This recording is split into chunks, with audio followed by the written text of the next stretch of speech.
Vous voyez, à la fin de Spider-Man No Way Home, on a ce sentiment un peu qu'un cycle vient de se terminer, que Peter a mûri à travers les différentes épreuves qu'il a traversées, que c'est la fin du Spider-Man que l'on connaissait et que désormais tout est possible pour les prochains films à venir. Aujourd'hui, je vais vous proposer une théorie sur la prochaine trilogie de Tom Holland au cinéma. On va donc faire quelques théories sur Spider-Man 4, Spider-Man 5 et Spider-Man 6, bien qu'il n'ait pas été encore annoncé. On sait qu'ils sont tous en préparation. Je rappelle que ce n'est qu'une théorie, donc je ne me base absolument sur rien, enfin sur quasi rien à part les rumeurs que l'on a eues sur ces films. Installez-vous confortablement, n'hésitez pas à vous abonner, à liker, à partager si mon contenu vous plaît évidemment, et on en parle.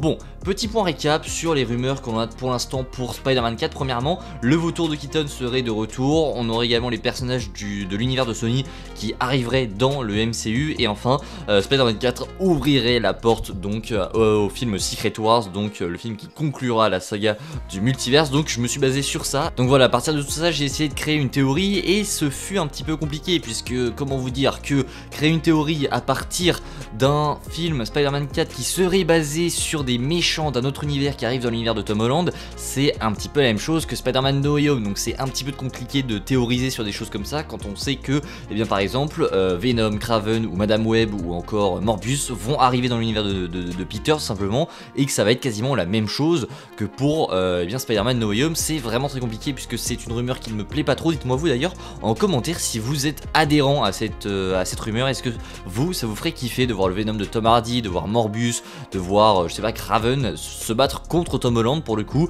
ça serait quelque chose selon moi qui serait intéressant s'ils sont bien dirigés, parce qu'en soi, les personnages de Sony, c'est pas des personnages qui sont mauvais en soi, c'est juste que les films sont éclatés au sol. C'est juste que si tu mets, je pense, un bon réalisateur, ça pourrait donner un film sympa. Après, je pense qu'au niveau cohérence, ça va être très compliqué de rattraper tout ça, parce que faire combattre Tom Holland face à un Venom qui est hyper badass, ça va être très compliqué puisque le Venom qu'ils ont créé, il est basé sur l'humour, donc ça ne serait pas cohérent de faire un Venom badass joué par Tom Hardy, enfin qu'il change son côté un petit peu humoristique, ce côté un petit peu couple entre Venom et Eddie, pour nous donner un Venom badass dans Spider-Man 4, ça serait complètement incohérent. Donc voilà, je m'écarte un petit peu du sujet, mais c'est important je trouve de revenir un petit peu sur ces aspects de Spider-Man 4, et donc sans plus attendre, je vais vous proposer donc ma théorie concernant cette trilogie de Tom Holland, en commençant par Spider-Man 4 qui devrait sortir donc peut-être en 2025 si on est vraiment très optimiste, si on commence, si le film est bien avancé. Mais voilà, je verrais bien une sortie vers 2025-2026, peut-être avant Avengers de Kang Dynasty, ce serait peut-être un petit peu trop demandé, mais voilà, je pense que ce petit film va nous introduire des incursions, pourquoi pas des incursions avec donc l'univers de Tom Hardy, l'univers de Kraven, l'univers de Morbius,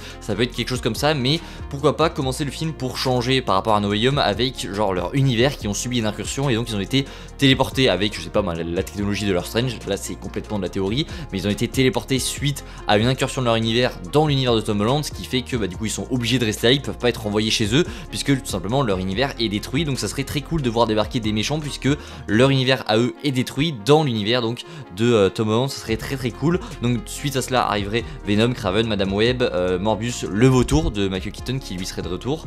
Et donc pour moi dans Spider-Man 4 on aurait seulement Venom parce qu'ils peuvent pas refaire un film Sinister Six, ça serait trop bizarre selon moi. Mais pour moi dans Spider-Man 4 on pourrait avoir seulement Venom, et à la fin de Spider-Man 4 donc on aurait Venom, et à la fin on utiliserait l'arrivée de Miles Morales en scène post-générique. Donc voilà ce que je pense pour Spider-Man 4. Ensuite pour Spider-Man 5 c'est assez différent, mais je verrais bien le film arriver entre The Kang Dynasty et Secret Wars, même si là j'y crois pas du tout, mais ce serait juste pour de la propre, juste pour de la théorie pure. Je verrais bien pourquoi pas le film arriver entre les deux films Avengers, et ça serait plutôt cool au vu de ce qu'on pourrait nous introduire. Si on veut par exemple un Miles Morales dans Avengers Secret Wars, ça serait très cool d'avoir un Spider-Man 5 avec Miles Morales qui se passe avant Secret Wars et qui pour le coup introduirait le personnage, et du coup dans Secret Wars on pourrait avoir Miles. Du coup ensuite pour Spider-Man 5 du coup je verrais bien Kraven être le grand méchant de ce film. Je verrais bien aussi un parallèle avec Miles qui lui débute en tant que petit Spider-Man, pourquoi pas en gros faire une intrigue principale avec Peter donc qui se bat contre Kraven, et une intrigue secondaire avec Miles lui qui se forme et qui se bat contre le vautour de Keaton, histoire de ne pas faire répétition entre Peter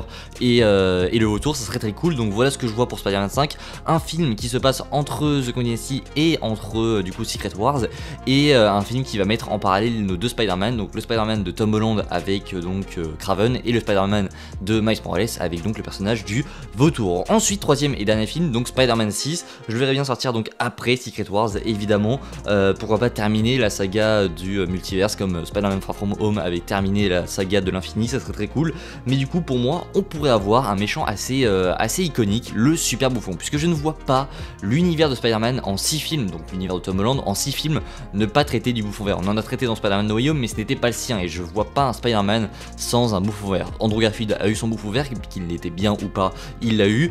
Tobey il a eu son bouffon vert qui était exceptionnel, et j'aimerais bien qu'on ait un bouffon vert pour Tom Holland. Alors je verrai pas Harry Osborn et Norman Osborn débarquer alors qu'on a déjà Ned, etc. Donc pourquoi pas avoir un Ned qui va vriller tout au long de cette trilogie, parce que je sais pas, pour n'importe quelle raison, par exemple le fait qu'il n'ait pas dévoilé son secret à Ned, ce serait un truc assez intéressant à voir, mais pourquoi pas faire comme ça et le faire en sorte en gros qu'il va vriller et qu'il va devenir peu à peu le super bouffon dans Spider-Man 6, ou ça peut être complètement autre chose, hein, qu'il ait pris un sérum ou n'importe quoi, qu'il l'ait fait devenir maléfique, mais j'aimerais bien vraiment qu'on ait un super bouffon dans Spider-Man 6, et je verrais bien un petit super bouffon dans Spider-Man 6 avec Ned dessous, Ned qui aurait complètement changé, et je verrais bien la mort de Peter évidemment dans Spider-Man 6, ce serait quelque chose d'assez important, et donc un Miles qui prendrait la relève en tant que Spider-Man dans la suite du MCU. Voilà ce que je pensais pour ces petites théories, dites-moi ce que vous en pensez en commentaire. En tout cas j'ai bien hâte de voir ce que cette trilogie de Tom Holland va donner. Est-ce que John Watts va revenir? J'espère que non, mais c'est possible qu'il revienne, on verra bien ce qu'il en sera. N'hésitez pas à vous abonner à la chaîne, liker, partager, allez voir mes shorts qui sont sortis, ça fait hyper plaisir. Je vous dis à la prochaine, c'était Spidey, prenez soin de vous, salut tout le monde.